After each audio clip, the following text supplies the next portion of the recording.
Everyone, welcome back to my channel ninja Arif with AIR1 Yukti. आज हम बात करने वाले हैं लास्ट 10 डेज की हमारी क्या स्ट्रैटेजी होनी चाहिए। आई नो आप सभी लोग बहुत ज्यादा नर्वस फील कर रहे होंगे इस वक्त, एंड नर्वस फील करने की पूरी बात है, क्योंकि ना इतना डायनेमिक इन्वायरमेंट है, पता ही नहीं होता कि कब क्या हो जाएगा। मुझे तो पर्सनली ऐसा लगता था ना कि मुझे तो कुछ भी नहीं आता एग्जाम से पहले भी, मतलब मुझे तो यही लगता है कि मुझे तो कुछ भी नहीं आता एंड कैसे होगा। एंड आई अंडरस्टैंड आप सभी को भी ना इस वक्त यही फील हो रहा होगा। इस फीलिंग को कैसे ओवरकम करना है, लास्ट 10 डेज में क्या करना है, आज हम इन सभी चीजों के बारे में बात करने वाले हैं। Let's begin. सबसे पहले हमें देखना होगा कि लास्ट 10 डेज में हमारा माइंडसेट कैसा रहना चाहिए। देखिए, आपने जो पढ़ा है अपने आप पे ट्रस्ट करिए कि आपने जो पढ़ा है वो इनफ है। ठीक है, अपने आप पे विश्वास रखिए। अगर आपने जर्नी को प्रॉपरली फॉलो किया है तो मैं मानती हूँ कि आपका सिलेक्शन होने से कोई नहीं रोक सकता है। ठीक है, अपने आप में आपको ट्रस्ट लाना होगा।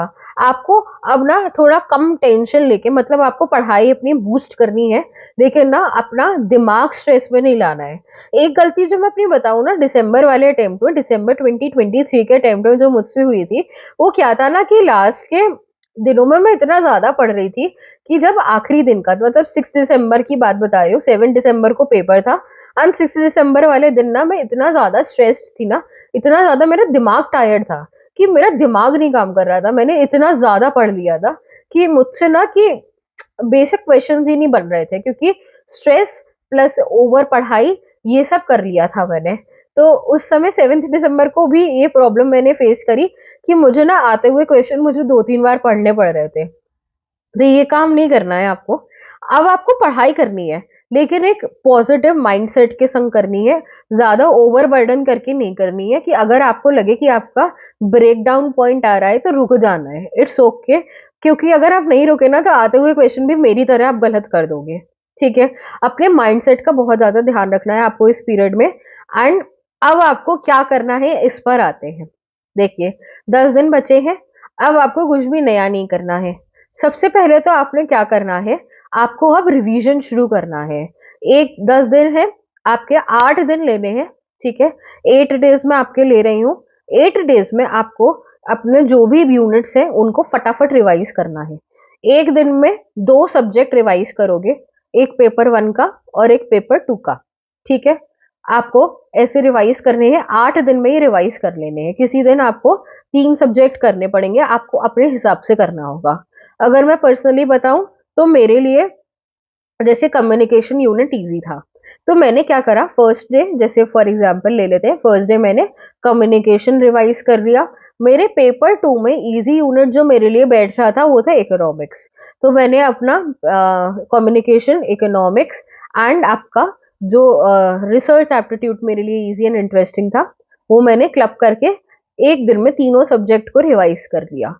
तो किन्हीं दिन ना आपको क्लब करने पड़ेंगे अपने इजी सब्जेक्ट्स को, तो जिससे आप 8 दिनों में अपने सारे सब्जेक्ट्स इजीली रिवाइज कर लें।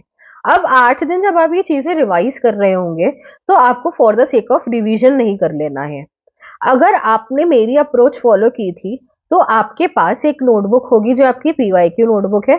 जब आपने पीवाईक्यू सॉल्व किए होंगे, आपके पास उसके इंपॉर्टेंट टॉपिक्स लिखे हुए होंगे एंड इंपॉर्टेंट चीजें लिखी हुई होंगी जो आप उस टाइम पे भूल रहे थे।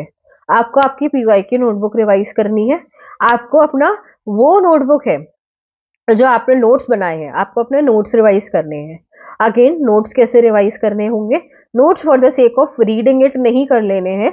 नोट्स आपको अच्छे से पढ़ना कैसे है, देखिए, आप जब वो एक पेज पर आए, फॉर एग्जाम्पल आपके पेज पे लिखा हुआ है कम्युनिकेशन बैरियर। तो कम्युनिकेशन बैरियर आपको अपने माइंड में रिवाइज करना है कि ये बैरियर होता है, इसमें ये होता है, इसका एग्जाम्पल ये होता है। आपको अपने माइंड में रिवाइज करना है कि क्या मैं इसको इस कंसेप्ट को रिमाइंड कर पा रहा हूँ या कर पा रही हूँ, क्या मेरे दिमाग में क्लियरली उसकी पिक्चर आ रही है या नहीं। अगर नहीं आ रही है देन अगेन उसको फटाफट रीड कर लीजिए, देन देखिए कि अब आपको रिमाइंड हो पा रहा है या नहीं हो पा रहा है। आपको ऐसे रिवीजन करना है। अब मान लीजिए आपको 8 दिन ऐसे ये वाला कंप्लीट रिवीजन करना है with your PYQ notebook and your आपकी नॉर्मल नोट्स की नोटबुक। उसके साथ साथ अब अगर आप टेस्ट अटेम्प्ट नहीं कर रहे हैं तो अब आपको टेस्ट अटेम्प्ट पूरे के पूरे 3 घंटे के करने शुरू करने हैं। ये कैसे करने हैं, आपको किस टाइम स्लॉट में करने हैं। देखो, आपको 10 डेज है अभी, कैसे अटेम्प्ट करना है। पहले मैं क्या करती थी, 5 डेज मैंने क्या किया, 9 to 12 वाले शिफ्ट में अटेम्प्ट किया। अब जब आप 9 to 10 वाले शिफ्ट में अटेम्प्ट करेंगे तो आपको मेक श्योर करना है आप बीच में उठे नहीं, आपके पास बीच में कुछ भी डिस्ट्रैक्शन नहीं हो, अपना वाटर बॉटल साथ में लेके बैठिए। तो 5 दिन आपने सुबह अटेम्प्ट करना है। 5 डेज अगर एनटीए ने बताया नहीं कि हमारा एग्जाम कौन सी शिफ्ट में है, तब क्या करना है, 5 डेज आपको अब 3 to 6 वाले शिफ्ट में आपको अटेम्प्ट करना है। अपना माइंड हमें दोनों शिफ्ट के लिए तैयार रखना होगा। ठीक है, अब आपको फुल फ्लेजेड पीवाईक्यू करने ही करने होंगे इन 10 दिनों में, क्योंकि कोई और ऑप्शन नहीं है। देखो, एक बेसिक सी बात समझो, अगर आपका ये माइंडसेट अभी भी चल रहा है ना कि मैं ज्यादा से ज्यादा पढ़ लूं, तो उस चीज का फायदा नहीं है, क्योंकि जितना आपने जितना पढ़ा है, अगर आप उसको अप्लाई नहीं कर पा रहे हो ना, तो उस पढ़ाई का कोई फायदा नहीं होने वाला है। ठीक है, तो अब तो आपको हाई टाइम है ये चीज करनी शुरू करनी ही करनी होगी। अब बात आती है कि मैम आपने कहा कि 8 डेज आपको ये करना है, तो बाकी के बचे 2 दिन क्या करना है। बाकी के बचे 2 दिन में आपको क्या करना है, लास्ट के 2 डेज में अब आप अपना पूरा का पूरा नोटबुक पिक करोगे। आपको पहले दिन पे पेपर 1 का पूरा सिलेबस आपको टर्न करके देख लेना है, हर चीज की आपको रिवाइज्ड है या नहीं। ठीक है, नेक्स्ट डे आपको पेपर 2 का देख लेना है, बस बंद करके रख देनी है नोटबुक को, और कुछ भी नहीं करना है उसके अलावा। पेपर 1 आपने पूरा, एंड ऐसा नहीं है कि एकदम डिटेल में पढ़ने लगे कि जो टॉपिक मिस हो गया था उसे पढ़ने लगे, नहीं। आपको लास्ट वाले 9th and 10th डे पे बस आपने जो भी पढ़ा है, जितना भी पढ़ा है, बस उसे एक और बार रिवाइज कर लीजिए कि आप उसमें से तो कुछ नहीं भूले हैं। एंड वो 9th and 10th डे आप चिल रहिए। ठीक है, बिल्कुल चिल रहिए, और बस एक बार पूरा टर्न करके रिवाइज करके अपना एक एक, अगर आप 3 आवर वाला अटेम्प्ट कर रहे हैं उसे लगाइए। एंड बस उस दिन और कुछ भी स्ट्रेन नहीं लेना है, कुछ भी स्ट्रेस नहीं लेना है, क्योंकि मैंने ये बहुत बड़ी गलती की थी। 6 दिसंबर एंड 5 दिसंबर को मैं सोई नहीं ठीक से, 2 घंटा सोई, 3 घंटा। एंड 7 दिसंबर को मेरी परफॉर्मेंस में बहुत नेगेटिव इम्पैक्ट था।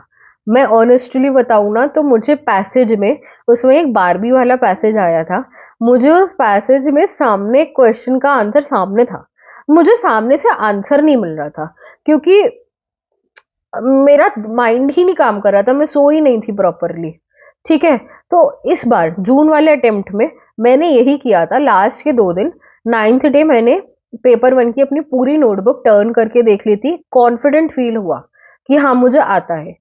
एक आध चीज उसमें नहीं आती थी तो मैंने बस रीड कर लिया था फटाफट। एंड पेपर 2 का मैंने 10th डे अपना पूरा देख लिया था, नोट्स अपने, और मुझे बहुत रिलैक्स्ड फील हुआ उस दिन। मैं अगर अपना फाइनल डे की बात करूं, तो फाइनल डे पे जो मैंने मॉक अटेम्प्ट किया था एक पे जाने से पहले, वहां पे भी मेरे ना 126 क्वेश्चंस करेक्ट थे। ठीक है, एंड मैंने चिल, मतलब बिल्कुल ही चिल माइंडसेट के संग उसके बाद कुछ भी नहीं किया था, कुछ भी नहीं पढ़ा था। आपको अपना माइंडसेट का ध्यान रखना होगा अलोंग विद योर स्टडीज। मैं बार बार इस चीज पे फोकस करती हूँ, क्योंकि एग्जामिनेशन की जो जर्नी है, जो वो 3 घंटे है ना, वो आपकी पढ़ाई से ज्यादा आपके अप्रोच पे भी डिपेंड करते हैं कि आप उन 3 घंटों का यूटिलाइजेशन कैसे करते हो। मैंने ना बहुत स्ट्रैटेजिकली उन 3 आवर्स को यूटिलाइज किया था, वो मैं आपको नेक्स्ट वीडियो में बताती हूँ कि मैंने कैसे क्वेश्चन को अटेम्प्ट किया था, मैंने कैसे उस प्रेशर को हैंडल किया, मैंने कैसे मतलब वहां पे एक ऐसी स्ट्रैटेजी अपनाई थी जिससे मेरा टाइमली एग्जाम कंप्लीट हो गया था, एंड इवन मेरे पास 20 मिनट्स बचे हुए थे रिवाइज करने के लिए। तो ये मैं आपको नेक्स्ट वीडियो में बताऊंगी। I hope this strategy was helpful for you all. Please do like, share and subscribe to my channel. Thank you.